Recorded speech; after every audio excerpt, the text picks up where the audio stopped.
Do you love inflation? I mean, I love paying more for everything. And I love watching billionaires get richer while I can't afford my groceries. It's pretty ridiculous when I say that, right?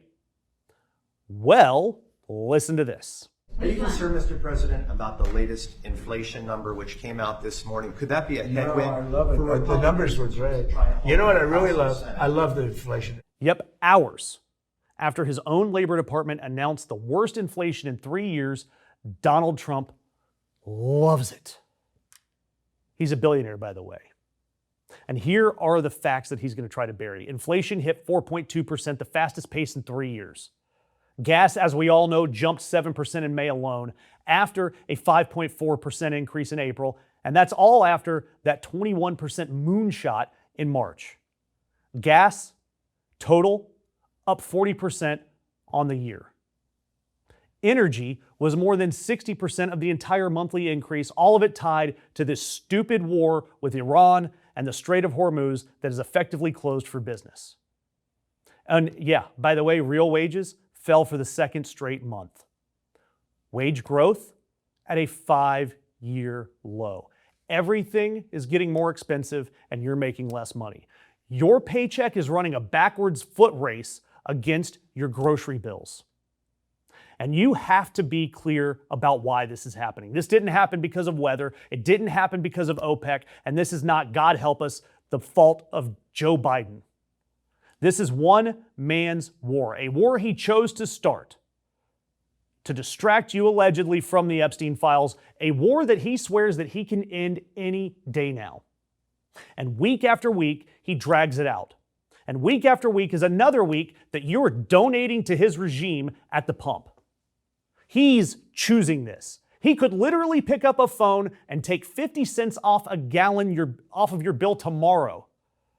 Yet he would rather keep playing wartime president because it feels better than reading his approval numbers. Your grocery money is funding his ego's little deployment in the Middle East. And when a reporter asked the slime dog billionaire if any of this worried him, that full quote, "No, I love it. The numbers were great. You know what I really love? I love the inflation. You know why? Because as soon as this war is over, you know I can say it now, something you didn't know.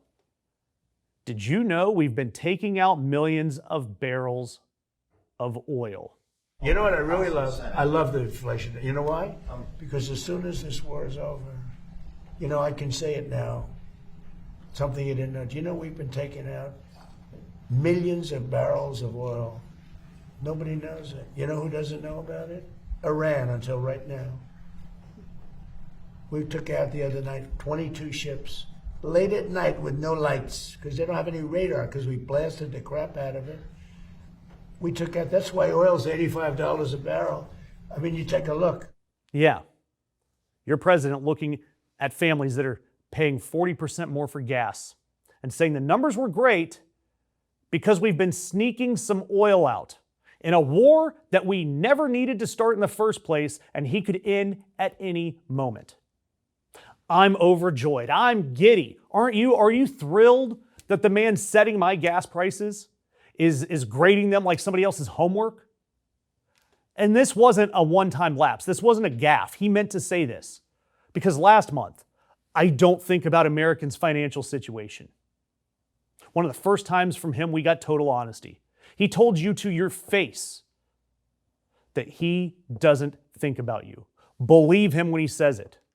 And while your wages shrink, he spent this past week, bragging about a new helipad at Mar-a-Lago. How's your helipad doing?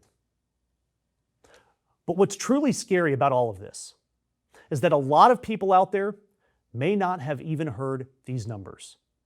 Because if you get your news from Fox News, you might be wondering, what inflation report?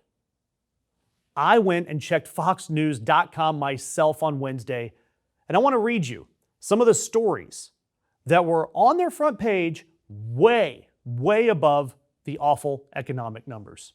There was a story about Jasmine Crockett, quote, raging against white people.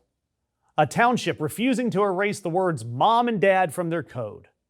A Texas mom arrested over a Facebook post about dirty tap water.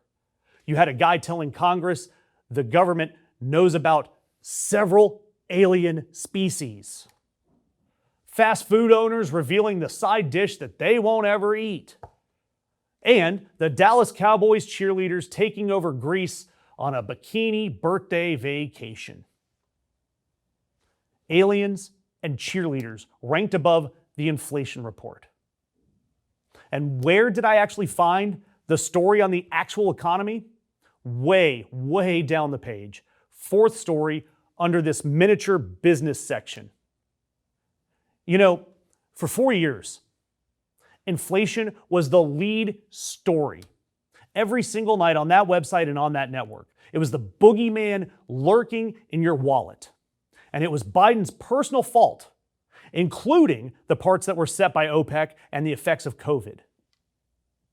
And now that inflation is at a 3-year high, caused directly by Donald Trump's Epstein war and a little bit by all those stupid tariffs, it gets hidden behind aliens and bikinis.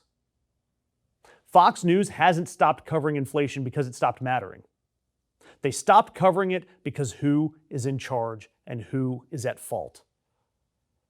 This is Donald Trump and Fox News right now in so many words saying, go F yourselves, America. Because Donald Trump loves the inflation. And he doesn't think about your finances. And his network hides the numbers. Meanwhile, we get to pay for all of it, by the gallon, for as long as Donald Trump decides to keep this war running. A record 69% of Americans disapprove of how he is handling inflation, which means even a chunk of the people that were watching the cheerleader bikini slideshow are pissed off about the economy. So do me a favor, make sure you subscribe, make sure you comment, share, like, anything. Because somebody has to keep telling you that the numbers that Fox News buries behind the French fries and Cowboys cheerleaders, those numbers still matter.